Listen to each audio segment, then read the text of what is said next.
So this kind of image here was actually done at a presentation that I saw in 2013. And what's quite helpful about this is that this is pretty much a form of reality in cities in Germany and in Holland now. And there are some areas in the UK that this is beginning to happen, but we really need to do a lot more on that. But at least it's happening. So I just wanted to show you about the accumulated evidence. So in 2019, I just put in gardening and mental health and looked at that over the years from 1990 to 2019. You can see, there's been a significant amount of sort of evidence base, and the RHS has published quite a number of, certainly in the past year, 4 or 5 scientific papers looking at and showing the correlation between gardening and physical, mental and social health and well-being. Just to put this into context, I think gardening is probably one of the only major things that can have a significant impact on people's physical, social and mental well-being as an activity. I suppose the other one is participative sport or sporting. But, we have 30 million gardens in the UK.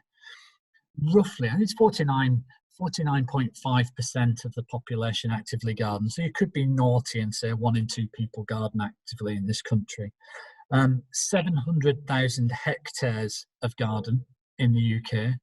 And roughly in cities, roughly between 25 to 29.5% of urban areas domestic garden and cultivated areas.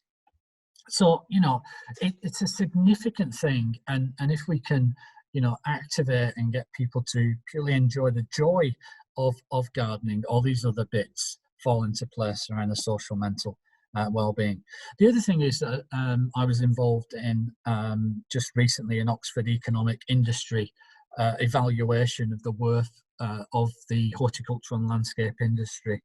And you can look at that online. It's called the Oxford Economic Industry for Horticulture and Landscape work. And what it does is it states that in 2017, the horticulture industry was worth 24.2 billion national GDP and employed 600,000 people. And that's bigger than aerospace in relation to its elements. So not only does it provide these benefits, it also provides economic benefits. So when we're looking at a green economy and green infrastructure, I think horticulture and landscaping as a sector provides a real opportunity, in gardeners gardening and those who just want to grow can really make a positive difference both to the environment but also to health.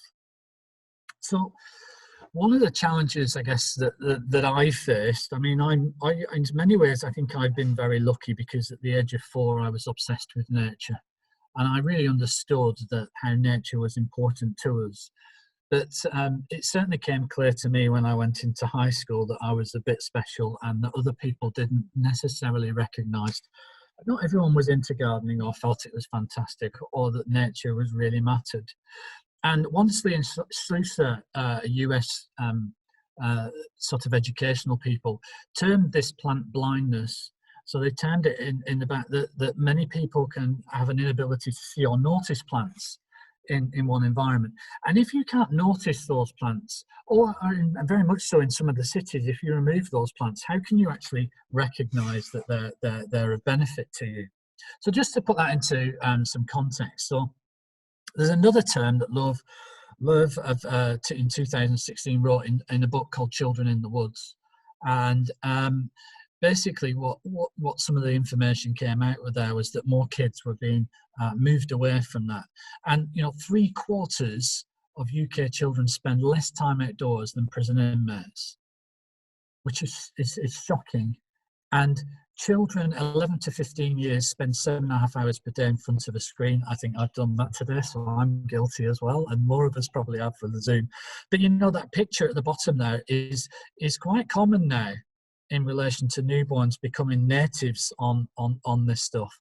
And by doing that, we are disconnecting ourselves more from nature. Now, I'm from the north, so whenever I see one magpie, I have to salute, because I have a northern superstition, even though I'm a scientist. And two for joy is always good. But, you know, in a study in 2008 by the National Trust, 30% of children can't identify a magpie, but 90% could recognise a Dalek. So, you know, again, this disconnection in relation to how people, you know, looking at nature and that understanding, we need to, I guess, try to inspire people and get them excited about the joy of it. Now, there was a really amazing bearded bloke that I think is the most amazing guy ever, really, that was ever to sort of exist in the world, and that's Charles Darwin. I think he was phenomenal, but he had a really hard time. If you work and look at his reading and stuff, he fought extremely hard to tell people about the fact that we're animals. We're related to chimpanzees and apes, and got ridiculed. Now, I think many people have forgot that. I think we forgot that we are animals. COVID-19 may have enabled us to focus a little bit more on that. But the other thing is, I'm a biological scientist, and I know, and I've done work on species recovery of rare and critically endangered plants. And I know the key thing for a species or for an animal to survive is that its habitat has to be right. Gardens are our habitats, alongside some of that natural environment. And you know, we spend, if not tens of hundreds of thousands, if not millions, on protecting pandas and orangutans, just getting their environments right. And I think that's critically important because they're very important species.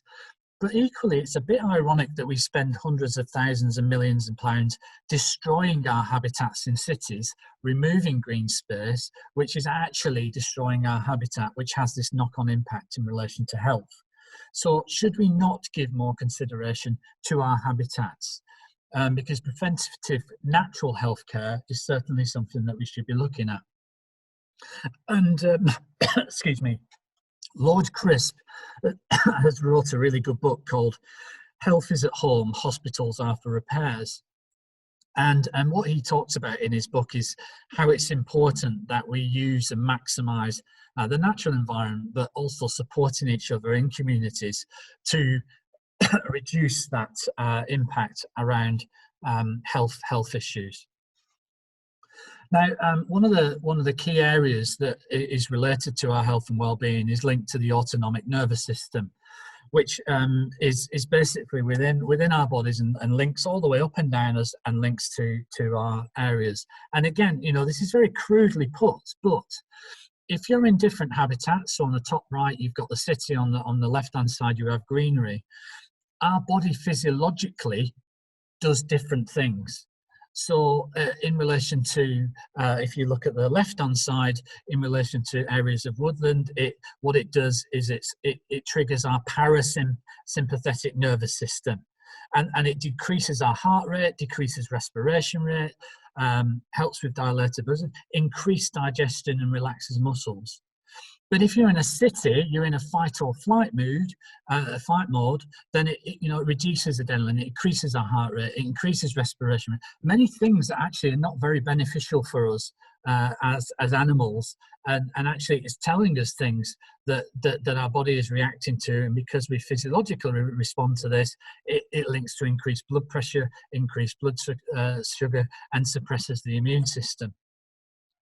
Now, there's a whole bunch of theories around what happens in relation to why gardening and why nature helps with us. The classic study was by Ulrich, and Ulrich looked at basically in hospitals following an operation. He had patients that were had views from a window of nature, and he had patients looking at the wall. And he found three things. He found, first of all, those people with the view of nature got out of the hospital quicker. Second thing was they didn't take as many drugs because they weren't the pain. And the third thing was that they weren't as grumpy with the nurses that were in there. So this was in 1980s, and what that did is it triggered a whole thing around those elements of well-being. The other one is attention restoration theory. So that looks at Kaplan and talks about the elements of, if you think about when you're in the garden, you see a bird or you see a butterfly or a bee, how that distracts you and immediately puts you into the current time, and looks at how you sort of with a butterfly go, oh look, there's a butterfly, oh isn't that pretty. That brings you into the present, but also while you're in the present, what that's doing is it's stopping all the other elements of your brain going, I've really got to do such and such. I'm going to have to pick such and such person up. I've got this to do in my job. I've got these timelines. I've got all these deadlines. That distraction helps to reduce the stress theory. And of course, gardening basically aligns very closely, unless, I mean, I'm not a fair weather gardener, but a lot of people are. And if you're a fair weather gardener, it triggers into the sunshine. And we know that vitamin D absolutely links to things like bone, teeth, muscles, and helps to regulate the immune system. So by being outside and by gardening, you are topping up your vitamin D and you're increasing your immune system. And certainly in the COVID-19 scenario, this has been very helpful if you've been out there gardening, because the sunshine will help, when it has sunshine, will help in relation to topping up that area. Gardening and physical exercise as well. So you roughly, gardening can burn between roughly 250 and 500 calories per hour. It triggers complex activity within our brains and releasing chemicals that help us feel good. Again, the medical people say that exercise absolutely linked to causation, that exercise is linked to better well-being and better mental health. So why shouldn't gardening be the same in that form of exercise? And this is some work that was taken from Harvard Medical School, just showing the calories burned in the 30-minute activity. And what you can see, a large percentage of the population do watch telly, so you don't burn a huge amount of calories there. But, looking at the different weights, digging is pretty good in relation to that 30-minute interval. If 84 kilograms, you're up to 225 calories per 30-minute activity. And general gardening is between 100, 115 up to 200 calories per 30-minute session. So the other beautiful thing about gardening is that it's not like being in a sweaty gym, putting your headphones on, running inside with other people. I'm paying the pleasure for doing that. But what you can do, and what's been found, is because you're distracted by the gardening and the nature around you, you can do the exercise for longer and not feel as though you're being having the strenuous elements about it. Now, I know I feel it at the end of the day. I've been gardening all day, time passes away, I forget what time it is, and then I come at the end of it and I go, oh, actually, I think I might have overdone it a little bit. But in actual fact, doing that physical exercise is really good. So what can you do in relation to gardening? Well, I think scent is quite a critical thing. So choosing scents that are good for you and what you like to do. Lavender is absolutely a real giver. It also attracts bees. And lavender has been shown, sort of 6 scientific papers that directly link it to activity within the brain, and also linked to essential oils. There was a study on essential oils of lavender that showed that basically it puts people more into REM, deep sleep, which meant when they woke up in the next day, they had much more restoration. So with lavender, if you want to grow it, have it in a pot, have it on a windowsill outside on the balcony, have a row of it down your garden, and then maybe clip it and put it by the side of your bed, because certainly lavender is a very easy plant to grow, and there are other plants like rosemary, which does the opposite. It looks to arouse. And then there's stuff called forest bathing, which links to certain chemicals like limonene and pinene that have been shown to increase natural killer cells. And this is linked to some research in Japan that enables you to have a better, stronger ability against cancer and cancerous areas.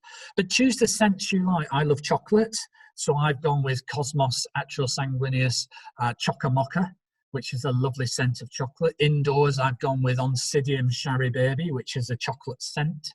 And then I've also gone with Azara Microphylla variegata, which is a lovely shrub that has an amazing vanilla chocolatey scent. So think about the scents that you like, and think about choosing the plants that you want to surround yourselves with in relation to that. Colour is another area. Again, similar thing. Think about the colour you want to light. Now, universally, blue and green is light across the whole of the world, except one tribe that seem to like brown, which is a bit odd, but that's how it goes. But the hue isn't just the thing that is good in relation to health. So a lot of psychological stuff has shown that, look, what you've got here across the bottom is hue, and at the top you've got colour preference. And if you look at, say, the blue one just before the purple one, what you can see is the preference is highest on the most saturated colour.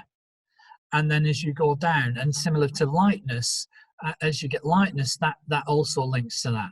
So more saturation and more lightness is something that's quite critical in relation to health and well-being. So it's not just about the colours that you have, it's about the saturation. Now, yes, things do change over time with how you age, but it's not that significant in relation to colour preference, and people do like the colour preference. So it's good.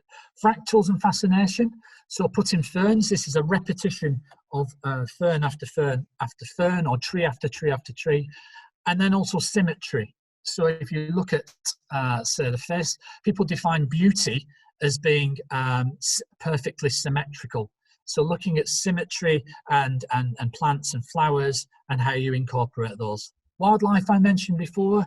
The study on the right talks about bird songs, and it was a study about restoration. And what it said, that they played songs of birds to quite a number of people, and they found that dunnock, greenfinch and blackbird were the most restorative in their sounds, whereas magpie weren't as restorative. And basically, so try and encourage those birds within your garden. Water is quite critical as well. Having some form of water feature, a still one for reflection, or a noisy one, or fountain in relation to noise. In fact, it's been shown that you can use fountains to mask the traffic noise. Plants as pollution. So the different types of plants can capture different types of pollution. So a paper we've just published recently has shown that one plant, Cotoneaster franchetti, can capture 20 times the amount of pollution than another one. So, and the way it captures pollution is through hairy leaves, scaly leaves, the waxy leaves, and rough leaves. They all capture in different ways. And you can see how. So trees and other plants removed an estimated 1.4 kilogram or 1.5 million tons of air pollutants in the UK in a single year. So a huge ability to capture those pollution. Noise and reducing the noise in gardens. The fountain there, so like I said, if you have a fountain that has a noise level at either 3 decibels or at the same sound level as the traffic noise, it masks it out. But vegetation reflects, absorbs, scatters and diffracts the sound. And so we need to look at how we perhaps plant. Boston fern is a very good example, whereas, if you have a floor, it will act as acoustic barrier to reduce that noise on a balcony with the bamboo. And also, here's sort of the ultimate thing on the right-hand side about the types of planting. Food and phytonutrients, really key from fork to fork. How you grow, what you select, how you grow it, so what you select. So red peppers have more carotenoids than green peppers. How you grow, so water, tomatoes, for example, have lycopene in. If you give them 50% of the water, they'll have more flavour and they'll have increased lycopenes in them. How you harvest, so if you harvest broccoli quickly and immediately and eat raw, you'll get more nutrients than if you store it for some time. And then how you store, if you look at gourds and pumpkins and squashes, the more you store them for a longer period of time of 1 to 2 months, you increase the amount of carotenoids that they have in there. And then in relation to cooking, you could do all that, and then you get your purple sprouting broccoli, and then you decide to boil it. And what you do is you wash all the nutrients out that you've started. If you microwave it, you'll reduce that. And if you saute and steam it, you also reduce the amount of nutrients that you lose. In relation to overall, so this is what plants do. They're rainwater decelerators, carbon storage and sequestrers. They help with soil stabilization, flood management systems, wildlife habitat, air freshening units. So they do multiple things. And I think what's critical as a gardener and as a community gardener is that, gardeners can truly make a difference to the environment, truly help to reverse the challenges of climate change, and have a joyful and really nice garden, a great experience, maintain their health, whilst treading lightly on the earth to reduce their garden footprint, but more importantly, using your garden handprint to take action for positive change in the world, both for the environment, for people, for the places that you are, and for the planet. This is just a book that I've published, I think 2 years ago, called Your Wellbeing Garden, and these are the top things that you could do in relation to. Oh, I've gone wrong. So, and I've talked about this, using plants, a single door, indoor and outs. Just add as many plants as you can because it helps restore your mind. Top up your vitamin D, the sunshine helps with that. Scents on the brain, choose scents that you like. Harness the power of colour. Shapes and fractals, welcome wildlife in. Have water within your garden, it doesn't have to be a huge amount. Plant for pollution and noise busters. Grow your own food, which I'm sure you do, and then look at how you can, when you are gardening, reduce your footprint and take action with your handprint for your own gardening, community gardeners, and helping others, because gardening is such a social leveller and is such an important thing and part of the culture and heritage of us as Britain and the UK that we need to embrace.